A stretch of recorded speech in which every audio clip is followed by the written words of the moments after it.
नमस्कार दोस्तों, स्वागत है इस वीडियो में। और इस वीडियो में हम लोग सीखने वाले हैं इतिहास लेखन में अभिलेखों का क्या महत्व है ना। ये बहुत इंपॉर्टेंट क्वेश्चन है जो कि परीक्षा में बार बार आ जाते हैं। तो 12th एग्जामिनेशन के लिए आर्ट्स पेपर का बहुत इंपॉर्टेंट क्वेश्चन है ये। और यहाँ से ये क्वेश्चन पूछा जाता है कि इतिहास लेखन में अभिलेखों का क्या महत्व है ना। ये आपका 2009, 13, 16, 18 में पूछा गया, तो बहुत इंपॉर्टेंट है। वीडियो को अच्छा से देखिएगा ताकि ये क्वेश्चन आ जाए तो आपसे छूटे नहीं। तो किस तरीके से लिखना है, क्या समझना है इसके तात्पर्य को समझिएगा। तो यहाँ पर हम लोग समझेंगे क्या है इतिहास लेखन में अभिलेखों का क्या महत्व है। इसको समझने के लिए हम लोग यहाँ इसका आंसर को देखेंगे। क्या है अभिलेखों से तात्पर्य है, यानी इसका मतलब क्या है कि पाषाण यानी कि पत्थर, धातु या मिट्टी के बर्तनों आदि पर खुदे हुए लेखा अभिलेखों से तत्कालीन राजनीतिक, सामाजिक, आर्थिक तथा धार्मिक जीवन की जानकारी मिलती है। आई होप आपको समझ में आ रहा होगा। फिर से एक बार मैं रिपीट करता हूँ, इसको समझाने का प्रयास करता हूँ कि ये क्या कह रहा है। ये कह रहा है कि अभिलेखों से तात्पर्य है, इसका मतलब है कि पाषाण यानी कि पत्थर, धातु या मिट्टी के बर्तन, यानी जो बर्तन बने होते थे पत्थर का या धातु का या मिट्टी के, उस पर खुदे हुए है ना, उस पर खुदे हुए लेखा अभिलेखों से तात्पर्य मतलब आपने देखा होगा पत्थर और धातु के जो बर्तन हुआ करते थे उस पर कुछ लिखा हुआ होता था जिसे हम लोग लेखा अभिलेख कहते हैं, है ना। उसके तत्कालीन राजनीतिक, सामाजिक, है ना।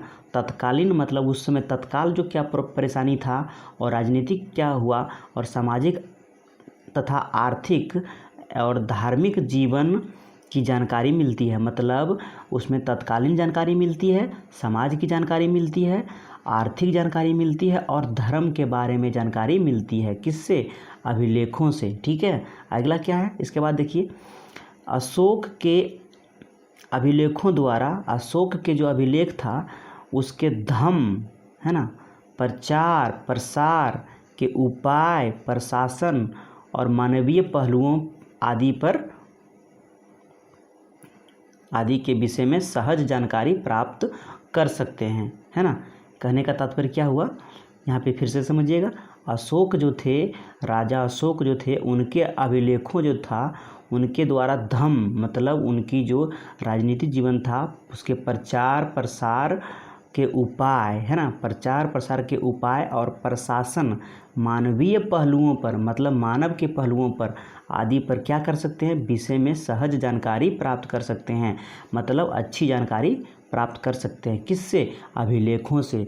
अभिलेखों से हम ये पता कर सकते हैं कि उनके जीवन पर क्या क्या घटनाएं हुई थी। ठीक है ना।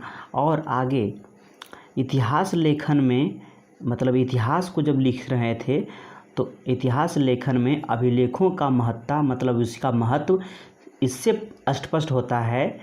मतलब किससे स्पष्ट होता है? इस अभिलेख किससे स्पष्ट होता है कि मात्र अभिलेखों के ही आधार पर भंडारकर महोदय ने, किसने? भंडारकर महोदय ने अशोक का इतिहास का लेखन लिखने का क्या किया? सफल प्रयास किया था। बस सिर्फ किसके वजह से? अभिलेखों से ही, सिर्फ अभिलेख से ही उनको पता चल गया था कि इनसे ही हम उनका अशोक का क्या कर सकते हैं, इतिहास को लिख सकते हैं। और उन्होंने भंडारकर महोदय जो थे उन्होंने अशोक राजा सम्राट अशोक जो थे वो उनके इतिहास का, है ना, लिखने का सफल प्रयास किया था। किसने? भंडारकर महोदय ने। किसके आधार पर? अभिलेखों के आधार पर, सिर्फ अभिलेखों के आधार पर। इसका कहने का तात्पर्य यही हुआ कि जो अभिलेखों से ये तात्पर्य होता है कि पाषाण, धातु, है ना, यानी पत्थर, धातु या मिट्टी के बर्तन पर जो खुदे होते थे अभिलेख, उससे हम उनकी इतिहास के बारे में जान सकते हैं। बस यही आपको लिखना है इस वीडियो में। अच्छा लगा होगा वीडियो तो लाइक करिएगा, शेयर करिएगा और अगला वीडियो क्या चाहिए बिल्कुल कमेंट करके बताइएगा। धन्यवाद।